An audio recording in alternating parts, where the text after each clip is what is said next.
റോമിലെ saint Peter's ബസിലിക്കയിലാണ് ഈ ശില്പം സ്ഥിതി ചെയ്യുന്നത്. മൈക്കൽ ആഞ്ചലോ ഒപ്പുവെച്ച ഏക ശില്പം കൂടിയാണ് ഇത്.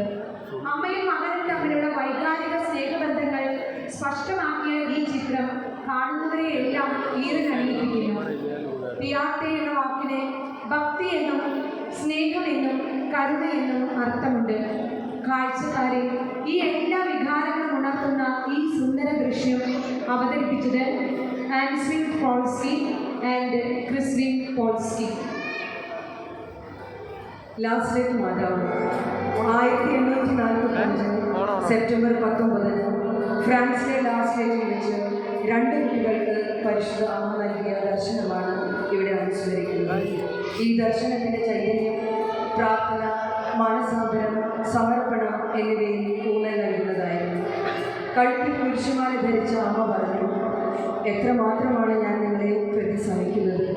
എൻ്റെ മകൻ നിങ്ങളെ ഉപേക്ഷിക്കാതിരിക്കാൻ നിർത്താതെ ഞാൻ മാധ്യസ്ഥം വഹിച്ചുകൊണ്ടിരിക്കുകയാണ്. ലാസ്ലേറ്റ് മാതാവായി നമ്മുടെ മുന്നിൽ വന്നത് Flavia James. Queen of Angels പരിശുദ്ധ കന്യകാമറിയത്തിന് നൽകിയിട്ടുള്ള ഒരു പ്രധാനപ്പെട്ട വിശേഷണമാണ് മാലാഖമാരുടെ രാജ്ഞി എന്നത്. മാലാഖമാർ ദൈവത്തിൻ്റെ ദാസരും സന്ദേശവാഹകരുമാണ്. എന്നാൽ മറിയം ദൈവത്തിൻ്റെ അമ്മയാണ്. അതിനാൽ മാലാഖമാർ മറിയത്തെ അങ്ങേയറ്റം ആദരവോടും സ്നേഹത്തോടെയുമാണ് കാണുന്നത്. ക്യൂൻ ഓഫ് ഏഞ്ചൽസായി നമുക്ക് മുന്നിൽ വന്നത് ആൻ മരിയ. ഏഞ്ചൽസായി വേഷമിട്ടത് അന്ന മേരി ജുവാനിറ്റ. അമലോത്ഭവ മാതാവ് 1854 ഡിസംബർ 8 9ാം പിയൂസ് മാർപ്പാപ്പ അമലോത്ഭവത്തെ വിശ്വാസ സത്യമായി പ്രഖ്യാപിച്ചു. ക്രിസ്തുവിൻ്റെ പരിത്രാണ ദൗത്യത്തിന് വേണ്ട യോഗ്യതകളെ മുൻകൂട്ടി കണ്ടുകൊണ്ട് പിതാവായ ദൈവം ക്രിസ്തുവിൻ്റെ മാതാവിന് കൊടുത്ത പ്രത്യേക ദാനമാണ് അമലോത്ഭവം.